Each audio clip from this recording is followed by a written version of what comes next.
السلام علیکم defence words friends, defence updates میں شمالی کوریا کے کروز میزائل تجربات کی خبر پر بات کریں گے۔ ترکی کے مقامی لیزر الیکٹرانک اٹیک سسٹم کی نیوی میں باقاعدہ شمولیت، برازیل کی نئی فریگیٹس، چین اور انڈیا سمیت دیگر اہم بین الاقوامی دفاعی خبریں بھی اس ویڈیو میں شامل ہوں گی۔ So let's start.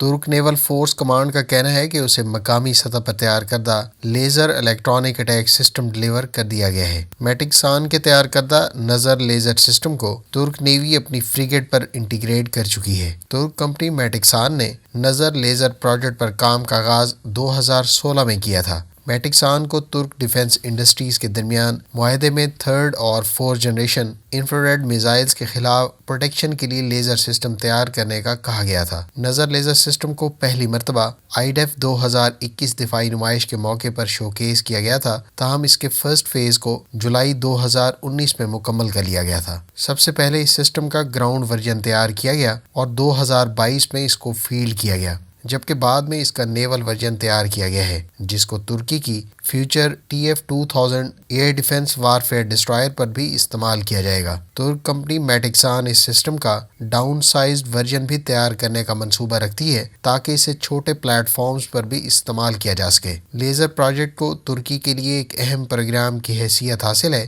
یہ سسٹم الیکٹرو آپٹیکل اور انفرارڈ گائیڈڈ میزائلز کے خلاف کارآمد ہے۔ اس 10 کلو واٹ پاور والے سسٹم کو دونوں گراؤنڈ اور نیول آپریشنز میں استعمال کیا جا رہا ہے۔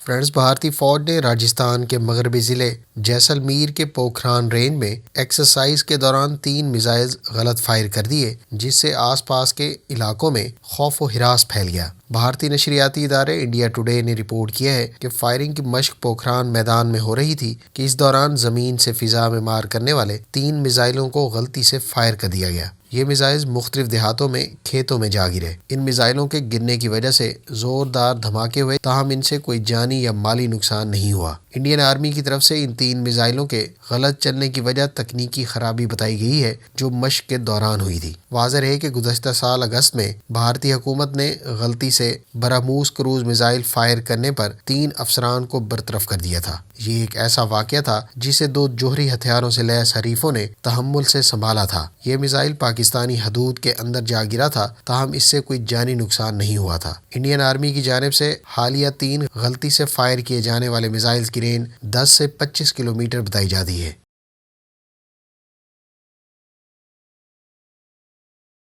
فرینڈز، روس نے اپنے ہمسایہ ملک بیلاروس کے ساتھ جوہری ہتھیاروں کی منتقلی سے متعلق ایک معاہدہ طے کیا ہے۔ اس معاہدے کے تحت بیلاروس کی سرزمین پر روس اپنے ٹیکٹیکل جوہری ہتھیار نصب کرے گا۔ رشین تاس نیوز کے مطابق صدر ولادیمیر پوٹن نے ہفتے کے روز اس معاہدے کا اعلان کیا ہے اور کہا ہے کہ اس طرح کے اقدام سے جوہری عدم پھیلاؤ کے معاہدوں کی خلاف ورزی نہیں ہوگی۔ انہوں نے کہا کہ امریکہ نے بھی یورپی اتحادیوں کی سرزمین پر جوہری ہتھیار نصب کر رکھے ہیں۔ صدر پیوٹن نے مزید کہا کہ بیلاروس کے صدر الیگزینڈر لوکاشنکو طویل عرصے سے پولینڈ کے ساتھ واقع اپنے ملک کے سرحدی علاقے میں ٹیکٹیکل جوہری ہتھیاروں کی تنصیب پر زور دے رہے تھے۔ انہوں نے کہا کہ ہم نے لوکاشنکو کے ساتھ اس بات پر اتفاق کیا ہے کہ ہم عدم پھیلاؤ کے نظام کی خلاف ورزی کیے بغیر بیلاروس میں ٹیکٹیکل جوہری ہتھیار نصب کریں گے۔ ولادیمیر پوٹن نے کہا کہ روس 1 جولائی تک بیلاروس میں ٹیکٹیکل جوہری ہتھیاروں کی تنصیب کے لیے ڈھانچہ مکمل کر لے گا۔ انہوں نے واضح کیا کہ روس دراصل بیلاروس کو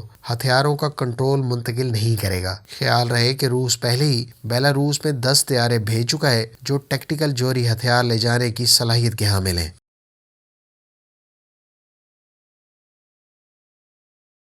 فرینڈز، شمالی کوریا نے گزشتہ دنوں 4 کروز میزائل ٹیسٹ فائر کیے ہیں جن کی رینجز بالترتیب 1800 اور 2000 کلومیٹر بتائی جاتی ہے۔ ادھر ساؤتھ کورین آفیشلز کا کہنا ہے کہ ان کی امریکہ کے ساتھ جاری مشترکہ مشقوں کا باقی حصہ بھی کامیابی سے مکمل کیا جائے گا۔ ساؤتھ کوریا اور امریکہ کی مسلح افواج کے درمیان اس وقت 11 روزہ مشقیں جاری ہیں اور ان مشقوں کے دوران ہی شمالی کوریا نے اپنے 2 ڈیفرنٹ ٹائپ کے 4 کروز میزائلز فائر کیے ہیں جنہوں نے کامیابی سے اپنے مبینہ اہداف کو نشانہ بنایا۔ ادھر شمالی کوریا کی جانب سے under water nuclear capable drone بنانے کا بھی اعلان کیا گیا ہے، جس کو حالیہ دنوں میں باقاعدہ ٹیسٹ بھی کیا جا چکا ہے۔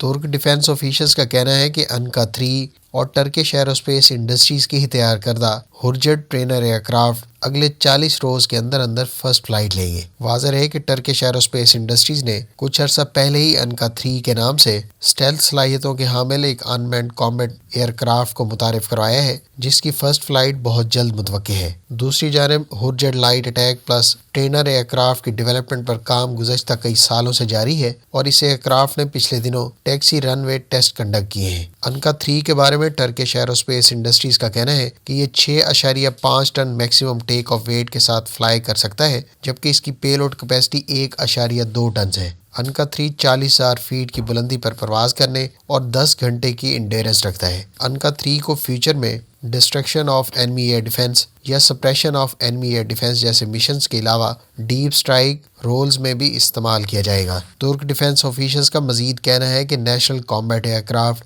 یعنی TFX کی بھی فرسٹ فلائٹ 2025 میں کنڈکٹ کی جائے گی۔ تاہم انہوں نے واضح کیا کہ اس مقصد کے لیے ہمیں سرپرائز کے لیے بھی تیار رہنا چاہیے۔ اس سے پہلے یہ اندیہ ظاہر کیا گیا تھا کہ TFX کی فرسٹ فلائٹ اس سال کے آخر یا اگلے سال کے شروع میں کنڈکٹ کی جا سکتی ہے۔ واضح رہے کہ ٹرکش ایروسپیس انڈسٹریز 2028 سے 2030 کے درمیان TFX کو باقاعدہ ٹرکش ایئر فورس کے حوالے کرنے کا منصوبہ رکھتی ہے۔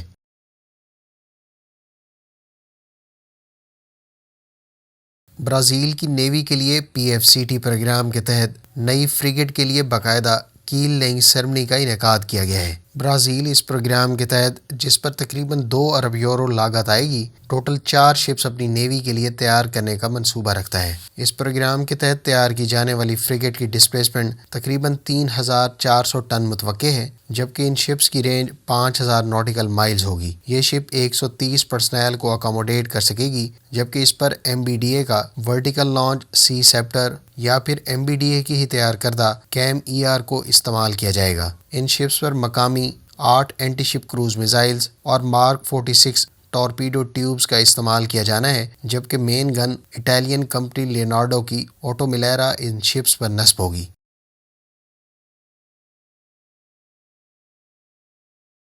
فرینڈز، چائنیز میڈیا سورسز کا کہنا ہے کہ پیپلز لبریشن آرمی کی ایئر فورس کی جانب سے مسلسل دوسرے دن چائنیز ٹیریٹوریل واٹرز میں US وار شپس کو آنے پر ایکسپیل کیا گیا ہے۔ پیپلز لبریشن آرمی کی ایئر فورس کی جانب سے جمعے کے روز اس کی ٹیریٹوریل واٹرز میں US نیوی کی شپس آنے کے موقع پر اس کے H-6K بمبار طیاروں نے ساؤتھ چائنا سی کی حدود میں فلائی کرتے ہوئے ان شپس کو ان پانیوں سے نکل جانے پر مجبور کیا۔ اس سے ایک روز پہلے بھی ساؤتھ چائنا سی میں انڈین نیول ویسلز چائنیز ٹیریٹوریل واٹرز میں داخل ہوئی تھیں، جنہیں PLA کی نیول اینڈ ایئر فورسز کے طیاروں نے ان حدود سے نکلنے پر مجبور کیا تھا۔